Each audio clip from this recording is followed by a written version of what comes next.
Ours was the first revolution in the history of mankind that truly reversed the course of government, and with three little words: we the people. We the people tell the government what to do. It doesn't tell us. We the people are the driver. The government is the car, and we decide where it should go and by what route and how fast. Almost all the world's constitutions are documents in which governments tell the people what their privileges are. Our Constitution is a document in which we, the people, tell the government what it is allowed to do. We, the people, are free.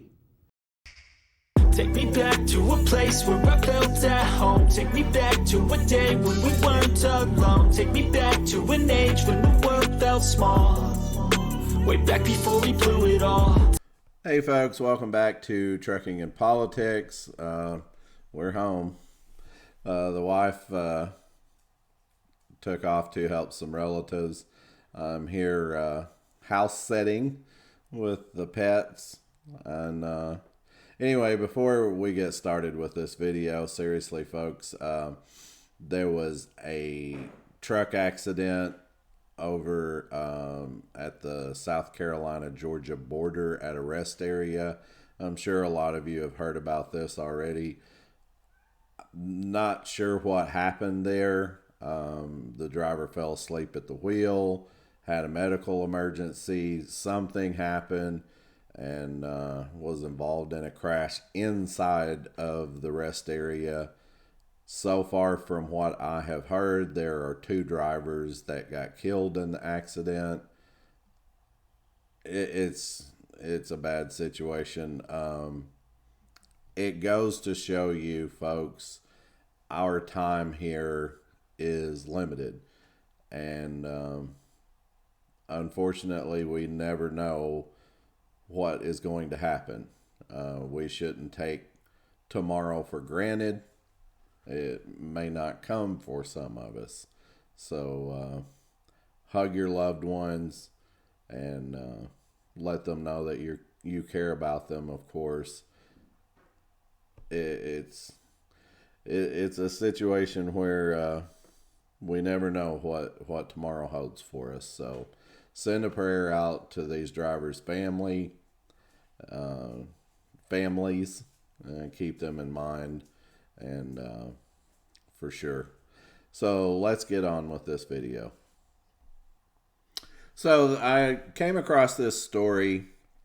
I'll post a link up here about J.B. Hunt's acquisition of Wal-Mart's intermodal fleet as part of a long-term agreement. I wanted to report on this because, both of these companies are from Arkansas. They're headquartered in Northwest Arkansas. I live across the state in Northeast Arkansas.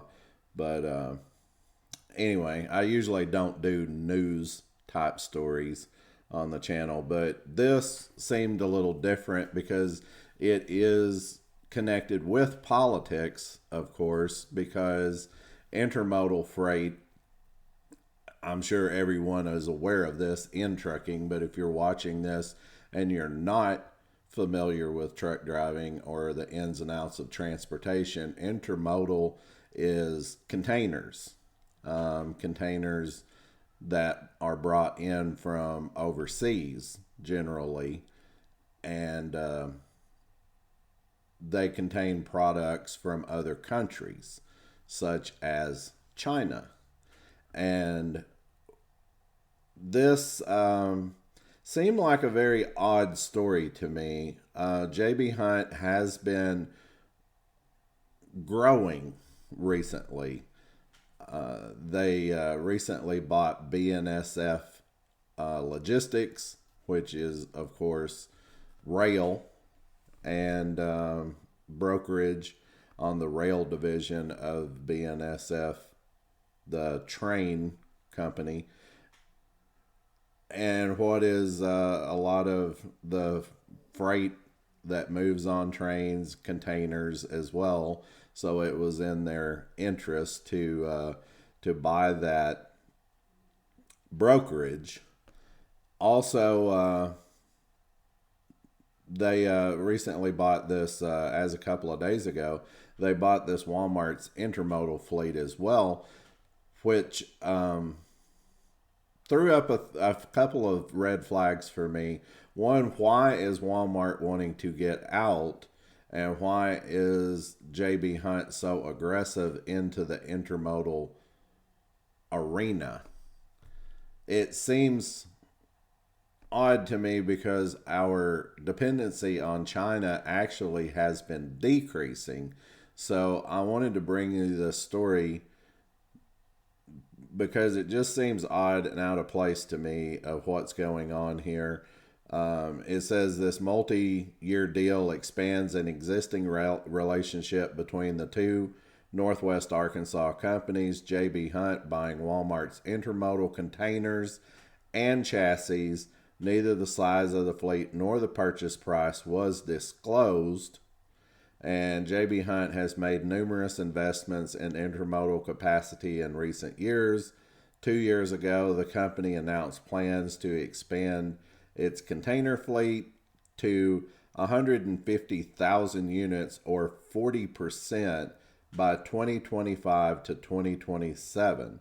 It has also been investing in transloading facilities near some of the nation's largest ports.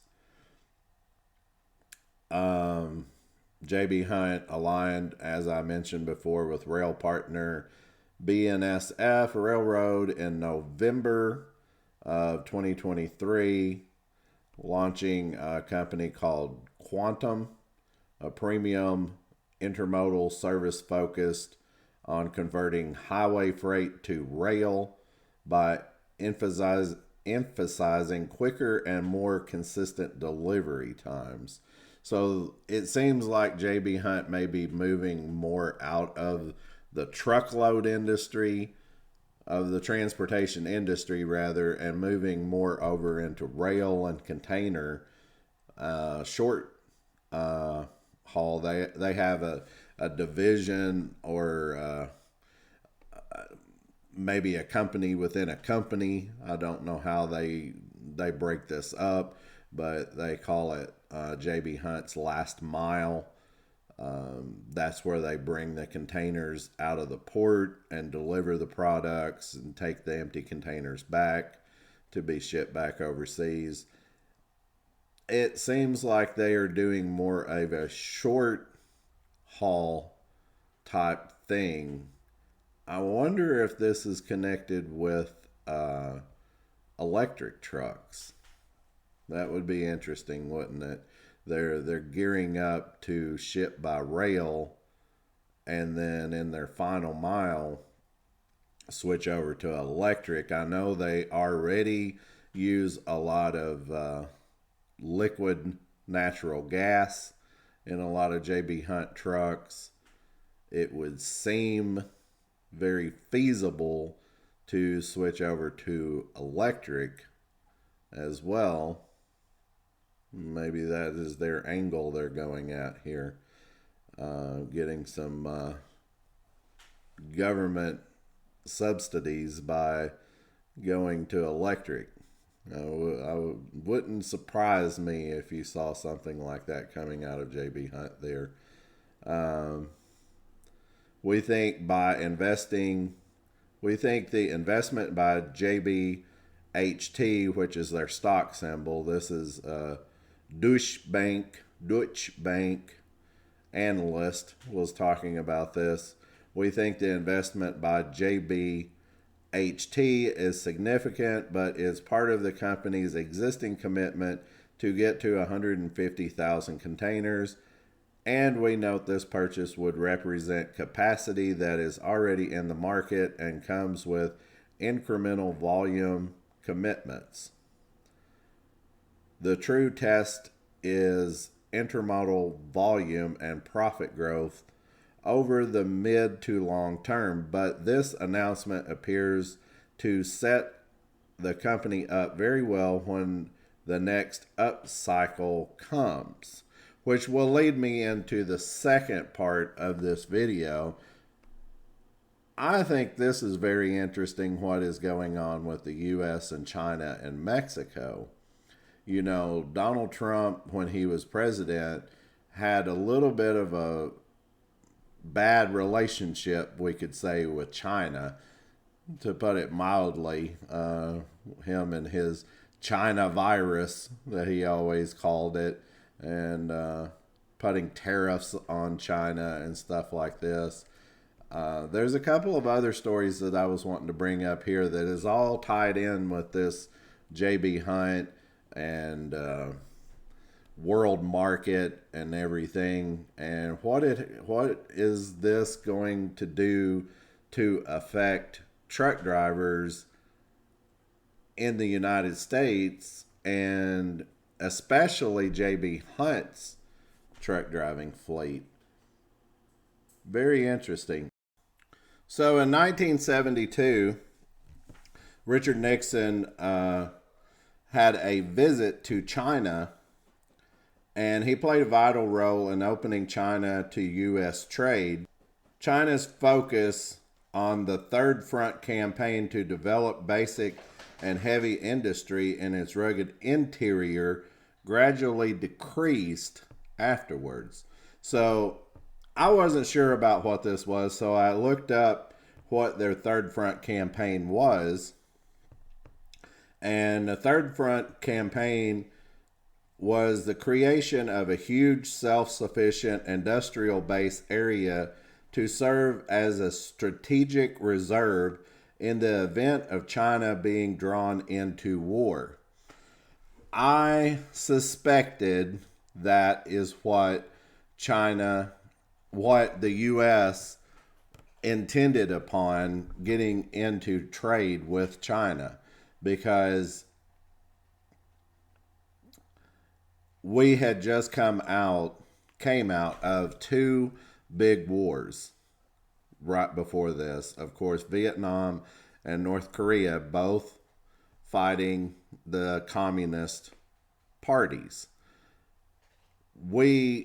I guess the U.S. suspected that China was gearing up their military and forces and all to combat if they were to go to war with another country. The U.S. saw this, speculated upon it, so they wanted to take a more diplomatic approach and wanted to trade with China. What is very interesting about this is the U.S. has dropped a lot of trade with China. I was doing some research about this XBO, or not XBO, but JB Hunt and Wal-Mart deal, and started coming across a lot of articles here. The Biden administration announced new bans on investments in China meant to protect national security. Biden did this. Biden signs a bill banning goods from China over forced labor. And here this month, February 2024, Trump floats Chinese goods tariff exceeding 60% if elected. Here's another one from a year ago from FreightWaves. 0 ships waiting off the Southern California coast for the first time since 2020. We had a big backlog because of the pandemic, growth right after the pandemic. People were needing supplies and rushing to stores and everything. We had this huge surplus of goods coming in from China, and you remember that story where they were backed up off of the coast of California. I think 75 ships or something was waiting off of the coast. I read this FreightWaves article, and they changed the way that we import goods on ships. Now they have a tracking system, sort of like a need to come basis, from what I hear, instead of a first come first serve basis. It is as ordered or as we need the products. And that has caused the U.S. to drastically downplay the imports from China. China peaked in 2017 at 21% of all U.S. products imported. In 2024, China dropped to around 14%. Huge decline in products coming in from China. Mexico, on the other hand, has increased its imports into the U.S. since then, and they have gained about 2 to 3% per year in products being shipped into the U.S. Maybe this is something that's going on with this J.B. Hunt and Walmart thing. They're switching from made in China maybe to made in Mexico, but from what I was reading, we're still going to be getting imports from China. It's somewhere around $3 trillion a year. Huge amount of goods coming in from China. So it's not going to stop anytime soon. They're not projecting a zero import ban from China, maybe a gradual downstepping from China. And maybe J.B. Hunt is picking up on this. And that is why they're buying this intermodal thing. And they're putting terminals around the ports, around the border, using rail. They're creating an infrastructure for themselves. I'm not sure. I'm not that much of a financial analyst. I just read the stories and everything and bring you the information. So put down in the comments what your ideas and what your thoughts is about all of this, what your thoughts about J.B. Hunt and their growth or whatever. I don't know. What do you think about it? Their truckload segment seems to be decreasing. Their rail presence and container market seems to be increasing. It's interesting. J.B. Hunt has got some very good financial people over there working for them. And they are getting very well paid as well. I brought you a story a few videos ago about how one of the J.B. Hunt CEOs got 140% increase in pay, which is just mind-blowing to me. I don't really see how anybody can get 140% increase in pay, and already was making something like $4 million a year, and it jumped up to I think $12 million a year or something like that, something craziness. But anyway, put your thoughts and comments down below. And as always, thanks for watching.